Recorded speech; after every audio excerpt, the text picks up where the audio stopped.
Hello everyone, आप सभी का स्वागत है स्पार्क एजुकेशन पॉइंट में। और आज हम लोग डिस्कस करेंगे क्लास 10 की साइंस का chapter 3 metals and non metals के कुछ ऐसे 10 इम्पॉर्टेंट क्वेश्चंस जो कि सीबीएसई बोर्ड 2023 में आ सकते हैं।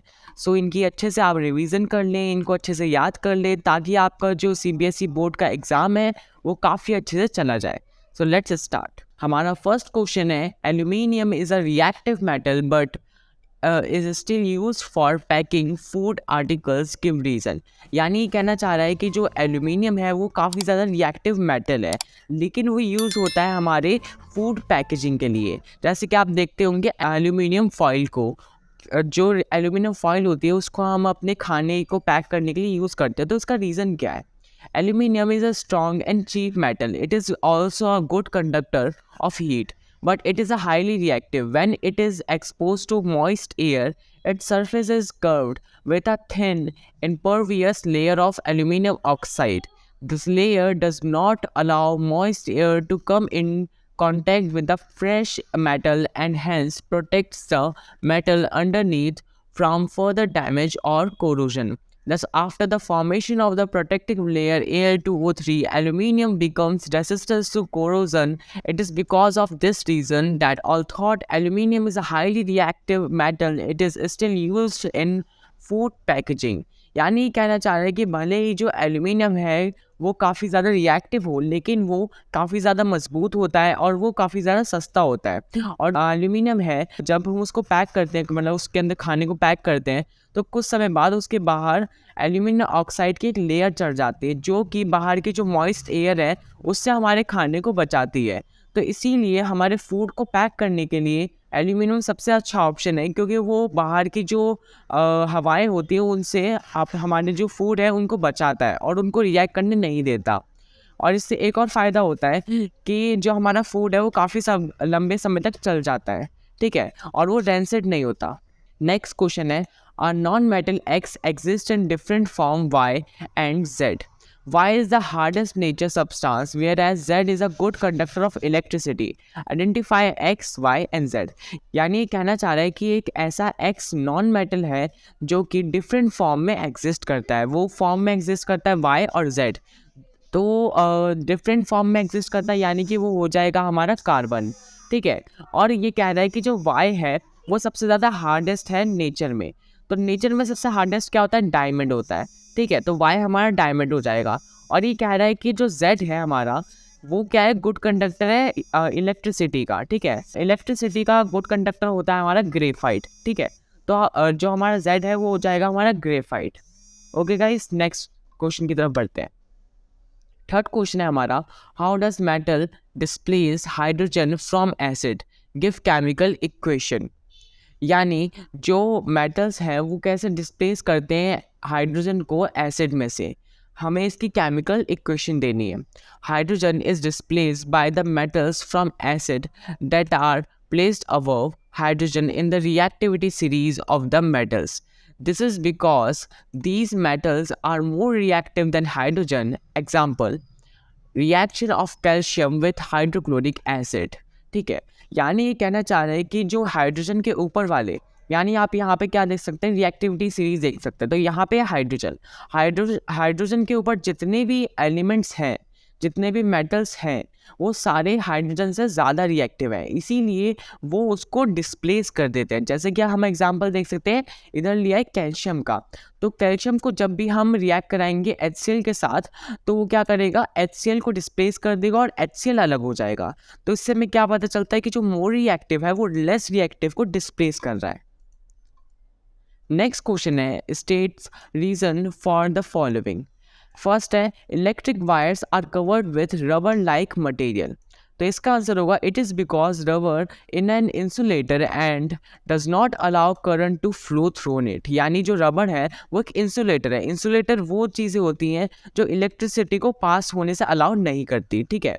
तो इसकी वजह से वो अलाउ नहीं करता करंट को उसके अंदर से जाने के लिए। सेकेंड क्वेश्चन है, from dilute hydrochloric acid, zinc can be liberate hydrogen gas, but copper can't. Zinc is placed above hydrogen in the reactivity series of metals, while copper is placed below it. Metals placed above hydrogen can displace hydrogen from water and acids, while those below it can't. ठीक है, तो ये कहना चाह रहा है कि hydrogen से ऊपर जितने भी मेटल्स आते हैं वो सारे उसको डिस्प्लेस कर सकते हैं, लेकिन हाइड्रोजन से जो नीचे वाले मेटल्स हैं वो उसको कभी भी डिस्प्लेस नहीं कर सकते। ठीक है, therefore zinc can displace hydrogen from the dilute HCl whereas copper can't, क्योंकि कॉपर क्या होता है, वो लेस रिएक्टिव होता है। ठीक है, फिफ्थ क्वेश्चन है explain the various methods of preventing rusting. जो हमारा लोहा होता है या फिर जो हमारा सिल्वर होता है उन पे क्या होता है, जंग लग जाता है, तो उस जंग को कैसे हटाया जाए या फिर उसको प्रिवेंट कैसे किया जाए यह हमें बताना है। वेरियस मेथड्स हमें बताने हैं। The various methods use for preventing the rusting of iron are given below. First method by applying paint, या तो हम पेंट कर सकते हैं, जो आपने देखा होगा कि जो आयरन के गेट्स होते हैं स्कूल्स के अंदर उनको पेंट करा जाता है, या फिर आपने कभी अपना घर बनवाया और वहाँ पे आयरन के डोर लगवाए हैं तो आप अपने डोर पे पेंट करवाते होंगे ताकि उस पर रस्टिंग ना हो। ठीक है, सेकंड है हमारा ग्रीसिंग और ऑयलिंग, या फिर अगर आपको अपने जो गेट है उस पर पेंट नहीं करवाना तो आप ग्रीसिंग करवा सकते हैं या फिर ऑयलिंग करा सकते हैं। उससे क्या होगा कि वो एयर के कांटेक्ट में नहीं आएगा, और जब एयर के कांटेक्ट में नहीं आएगा तो उसकी रस्टिंग नहीं होगी। गैल्वेनाइजेशन, गैल्वेनाइजेशन के अंदर क्या होता है, ये एक मेथड होता है आयरन को प्रोटेक्ट करने का by coating of thin layer of zinc. यानी एक आयरन मान लेते एक आयरन की रॉड है, ठीक है, आयरन की रॉड को हमें रस्टिंग से प्रिवेंट करना है, यानी उससे जंग लगने से रोकना है, तो उसके ऊपर हम थिन लेयर लगा देंगे जिंक की, जिससे क्या होगा कि वो प्रोटेक्ट हो जाएगा रस्टिंग से। ठीक है, तो जब भी हम ऐसा करते तो उस प्रोसेस को हम बोलते हैं galvanisation. Electroplating, electroplating, it is another technique used to prevent articles from rusting. In this process, metals like tin, nickel and chromium which don't corrode are electroplated on iron। यानी जैसे टिन हो गया, निकल हो गया, क्रोमियम हो गया, इनको मतलब आयरन के ऊपर लगाया जाता है। ठीक है, इसको हम कहते हैं इलेक्ट्रोप्लेटिंग, ताकि हम आयरन को प्रिवेंट कर सके रस्टिंग से। सिक्स क्वेश्चन है why some metals surface acquire a dull appearance when they are expose to moist air. Write color acquired by the surfaces of copper and silver in such situation, and also write the chemical names of the substance due to which it happens। यानी हमें बताना है कि जो metals होते हैं कभी कभार हमने देखा होगा कि उनका डल अपीयरेंस हो जाता है मॉइस्ट एयर की वजह से। ठीक है, तो इसके बारे में हमें बताना और इसके केमिकल नेम्स भी देने हैं। ठीक है, when a metal has been kept exposed to air for a long time, then it gets a dull appearance. The metals lose their shine and brightness due to the formation of thin layer of oxides। यानी जो metals होते हैं वो अपनी shine खो देते हैं, अपनी ब्राइटनेस खो देते हैं due to the formation of thin layer of oxide, क्योंकि उनके ऊपर जो ऑक्सीजन की लेयर चढ़ जाती है। Carbonate and sulphide, carbonate or sulfide on their surface, and thus the metal surface get corroded. The surface of copper gets coated with a green layer in moist air due to the formation of basic copper carbonate.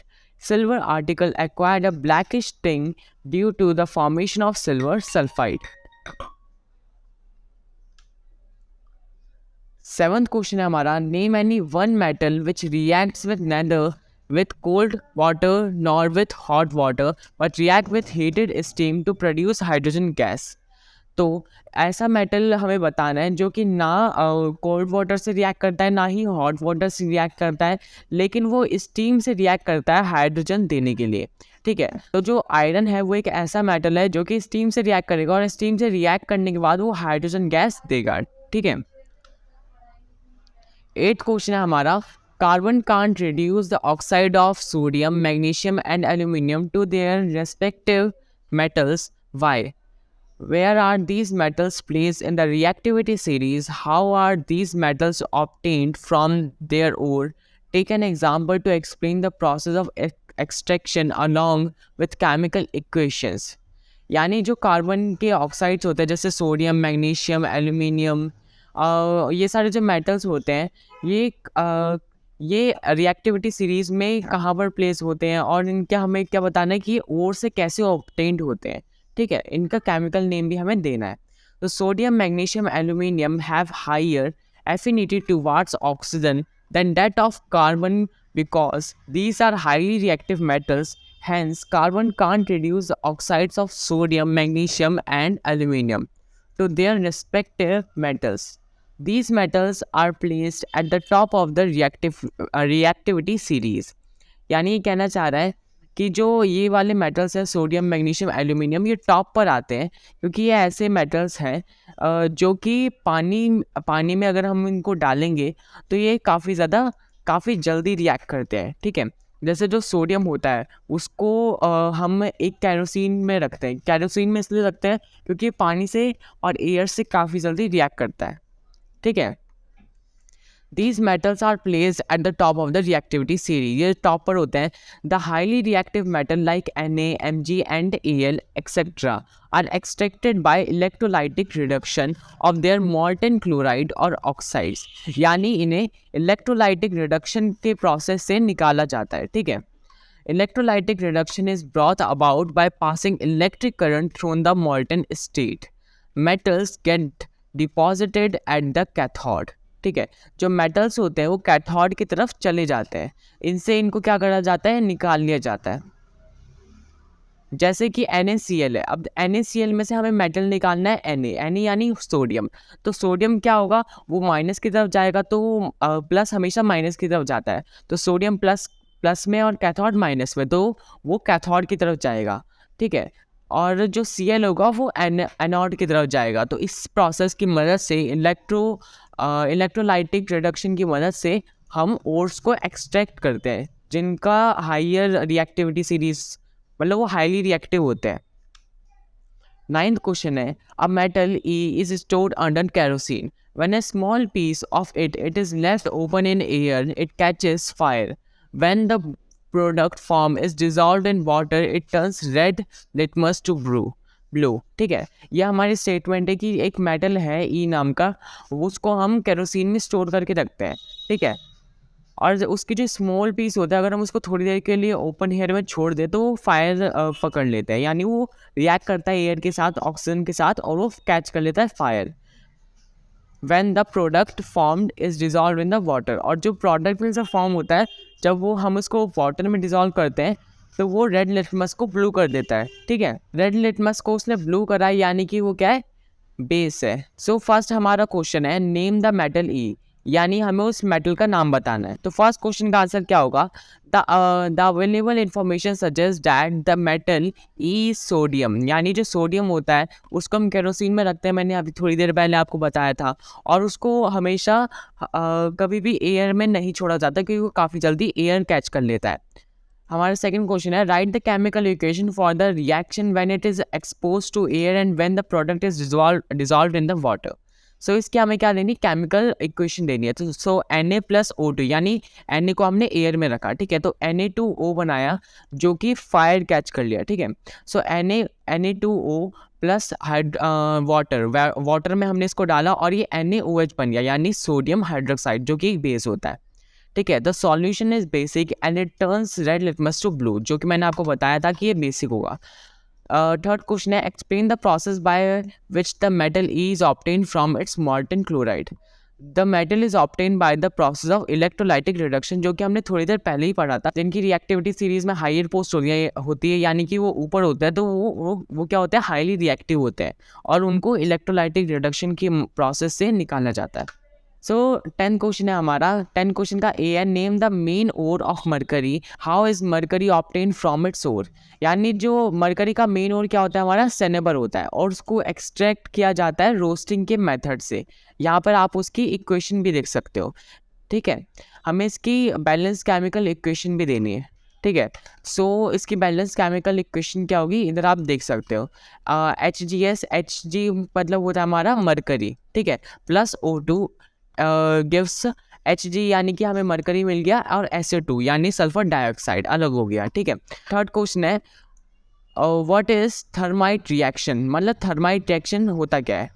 How it is use to join the railway track और cracked machine parts, यानी इसको हम कैसे use करते हैं railway tracks को जोड़ने के लिए और क्रैक्ड मशीन के पार्ट्स को ज्वाइन करने के लिए।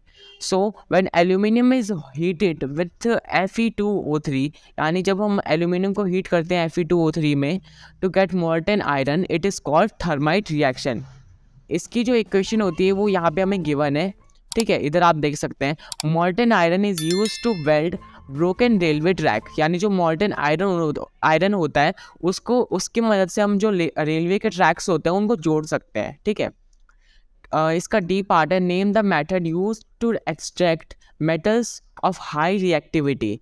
तो अभी हमने पढ़ा था इलेक्ट्रोलाइटिक रिडक्शन, जिसकी मदद से हम हाई रिएक्टिविटी के मेटल्स को एक्सट्रैक्ट करते हैं। So thanks for watching guys, I hope आपको ये वीडियो पसंद आई होगी। अगर आपको ये वीडियो पसंद आई है तो आप इस वीडियो को लाइक करें, हमारे चैनल को सब्सक्राइब करें। हम आपके लिए ऐसी वीडियो आगे लाते रहेंगे।